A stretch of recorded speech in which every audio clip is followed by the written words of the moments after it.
चलिए अगली खबर, जहां पर प्रधानमंत्री नरेंद्र मोदी 2 दिन के गुजरात के दौरे पर रहे। गुरुवार को पीएम ने आणंद में जनसभा को संबोधित किया और कहा कि भारत में कांग्रेस कमजोर हो रही है, यहां कांग्रेस मर रही है तो वहां पाकिस्तान रो रहा है। कांग्रेस के लिए पाकिस्तान के आका दुआ कर रहे हैं। शहजादे को प्रधानमंत्री बनाने के लिए पाकिस्तान उतावला है। पाकिस्तान और कांग्रेस की यह पार्टनरशिप पूरी तरह से एक्सपोज हो गई है। देश ने 60 साल तक कांग्रेस का राज देखा और देश ने 10 साल भाजपा का सेवा काल भी देखा है। वो शासन काल था, ये सेवा काल है।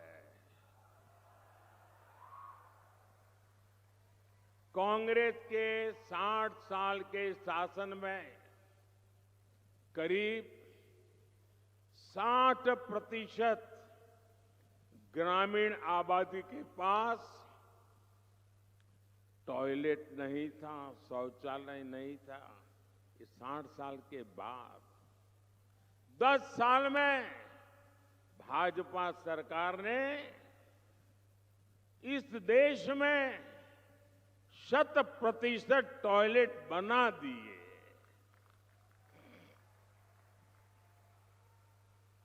साठ साल में कांग्रेस देश में सिर्फ 3 करोड़ ग्रामीण घरों तक ही नल से जल की सुविधा पहुंचा पाई, यानी कि 20% भी नहीं, 20% से भी कम घरों में वो नल से जल पहुंचा पाई।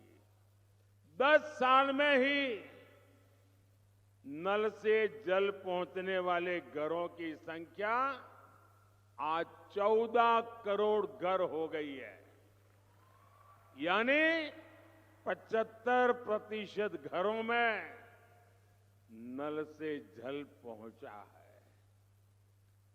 60 साल मेरे 10 साल, अब देखिए कितना बड़ा फर्क है। 60 साल में कांग्रेस ने क्या किया? बैंकों का राष्ट्रीयकरण किया, बैंकों पर कब्जा कर लिया और ये कहा कि बैंक गरीबों के लिए होनी चाहिए, इसलिए राष्ट्रीयकरण। आज स्थिति ये है कि बैंकों का राष्ट्रीयकरण गरीबों के नाम पर करने के बावजूद भी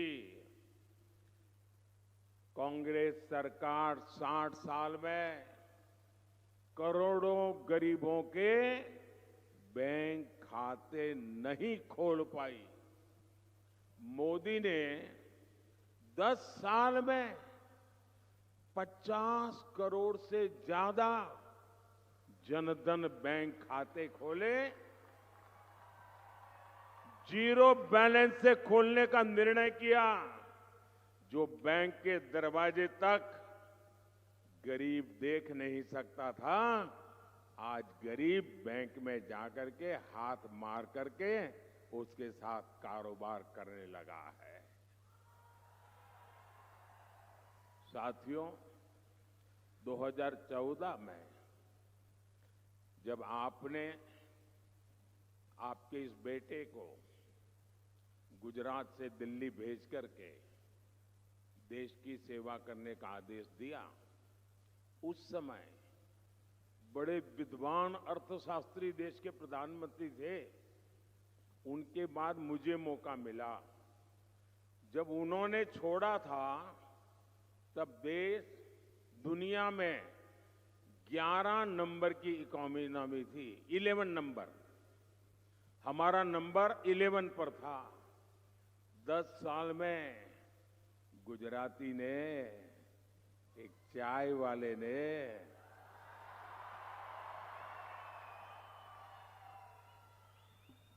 देश की इकोनॉमी को 11 नंबर से 5 नंबर पर पहुंचा दिया। कांग्रेस के चलते दशकों तक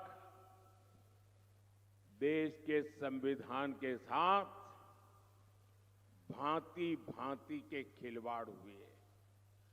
आप चौंक जाएंगे भाइयों बहनों, सरदार साहब जल्दी चले गए, उसके कारण देश को बहुत नुकसान हुआ है। और मेरे मन में कसक है कि सरदार साहब के सपने भी पूरे करने की कोशिश करो। और भोपाल में बीजेपी अध्यक्ष जेपी नड्डा ने बड़ी बैठक की है। इस बैठक में मतदान प्रतिशत बढ़ाने को लेकर मंथन किया गया। बैठक में 17 सीटों पर मतदान प्रतिशत को लेकर टिप्स भी दिए गए। लोकसभा चुनाव के आगे चरणों को लेकर बीजेपी ने नई रणनीति बनाई है, जिसको लेकर नड्डा ने बैठक में जानकारी दी है।